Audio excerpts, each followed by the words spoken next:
What's up everyone, TechCloud here, and in this video I'm going to unbox the Samsung Galaxy K Zoom, and this is the newer version of the Samsung Galaxy S4 Zoom, you can say, or you can say this is another attempt from Samsung to bring a phone which actually can be used as a point and shoot camera. So before I open the box, let's look at the specs. It has the 8GB memory and it has LTE category 4 and it has the hexa-core processor, which is basically 2-core A15, and it has the 4-core A7 1.3 GHz, and the A15 is clocked at 1.7 GHz, and it has the 4.8-inch HD Super AMOLED, and it has the 2GB LPDDR3 RAM, and it has 2430 mAh battery, and it has the 10x optical zoom, and it has the 20.7 megapixel autofocus optical image stabilization camera, and it has the 2 megapixel front facing camera, and it is running Android, and of course it has the Wi-Fi and the Bluetooth as well. It is using a Sony 20.7 megapixel sensor BSI backside illuminated sensor. So let's open the box and let's see what is included in the box. This box was actually opened by the shop first because they just want to ensure that all the accessories are included in the box. And this version is actually not available in my local market, and I have actually asked my friend to bring all the way from Singapore. And this is the camera module itself, and as you can see there is sticker still on the camera module, so it is not used as a camera before. And the backside looks pretty similar to the Galaxy S5. But before I look at the device, let's check out what is included in the box. And this is just an envelope included in the box to correspond with the service center, Samsung Asia service center in Singapore. So what else is included in the box? There is some more service center guidance and also the quick start guide, and there is a micro USB cable available, as you can see here, and also it has the wall charger which has 3-pin shoe, and it has some additional earbuds, and it has the headphones included in the box as well. This is typical Samsung headphones that comes with the other Samsung phones as well, although I'm not sure whether they are as good as the headphones which are included in S5 packaging.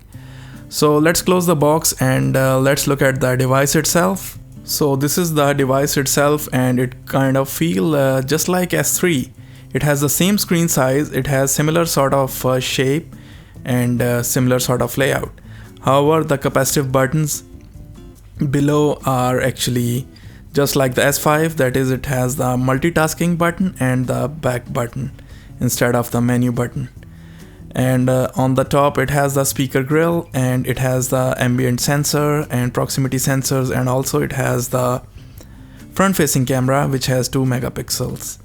And on the side, as you can see, there are power switch and the volume rocker, and as well as there is a switch to take the photos. Basically it is a camera shutter button.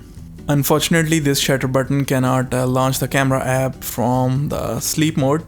And on the top you have the headphone jack and the voice cancelling mic, and also stereo mic when you are recording the movie. And it has the SD card slot, as you can see here.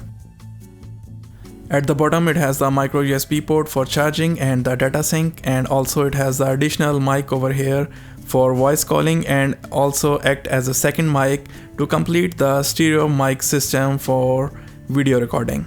As you can see, the device is pretty thick, so let's compare it with S5, and you can see as compared to S5 this is a pretty thick device, but it is still pretty much thinner than the previous version of the Samsung Galaxy S4 Zoom. Especially the camera module and the lens is much thinner than the previous version, which is the S4 Zoom.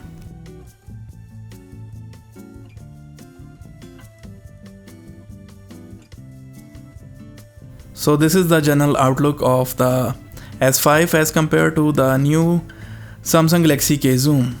It's thicker than the S5 and also it's not waterproof. As you can see, the bottom port is open, and also the S5 is much more taller than the Galaxy K Zoom because S5 has the bigger screen than the K Zoom. The backs looks pretty identical and feels pretty identical, but since the K Zoom has rounded shape, it fit the hand better than the S5, although it is much more thicker than the S5. And on the back you can see it has a Xenon flash, very powerful flash, and it has the focusing assist beam light as well. And this is the camera module and the lens itself. The lens goes all the way from 4.4mm to 44mm, completing the 10x zoom, and it has f3.1 to 6.3 aperture. And if you talk about the focal length of 35mm equivalent sense, then it goes from 24mm all the way up to 240mm. On the right to this lens you can see there is a speaker, and speaker actually feels sound nicer than the Samsung Galaxy S5 speaker. It sounds more fuller because actually the device is thicker than S5. So let's turn it on and let's see how it looks. So the people on the shop not only have removed the front sticker, they have also skipped the first time setup also, so which is actually a good thing because we will be able to go straight to the home screen instead of going through the setup process. Home screen and all other stuff looks and feels pretty much similar to the S5. These are the home screens and the built-in widgets that are pre-installed on these home screens by Samsung, and some of them are actually same as you can see on S5. It has a My Magazine layout as well, which we have seen on Note 3 and as well as S5 as well. And this is the app drawer. Look and feel is pretty similar to S5, and the device actually feels pretty snappy. This is the settings menu. Once again you can see it is a typical TouchWiz setting menu that comes with the S5. And the home screen, the app drawer, the notification area and folders, everything actually feels very snappy, and the device does not feel sluggish at all, which is actually a good thing. And the hexa-core processor is doing an excellent job. These are the toggle switches available. You can edit and you can add more if you want.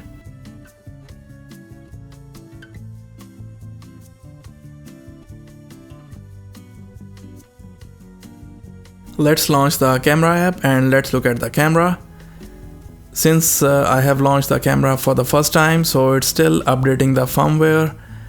Let it complete the updation process and we will check in a few minutes. So updation is complete. Now the camera is fully functional, and this is how the lens looks like. And when you are fully zoomed out, this is how it protrudes outside of the device.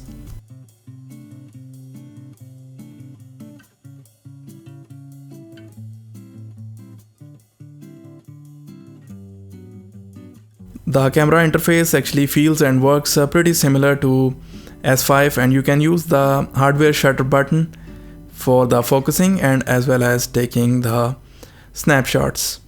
And there are actually modes available. You can select a certain type of modes, and this is how you take off the back cover, and you can take out the battery. The SIM is actually underneath the battery, but I'm not going to take out the battery because the device is still on.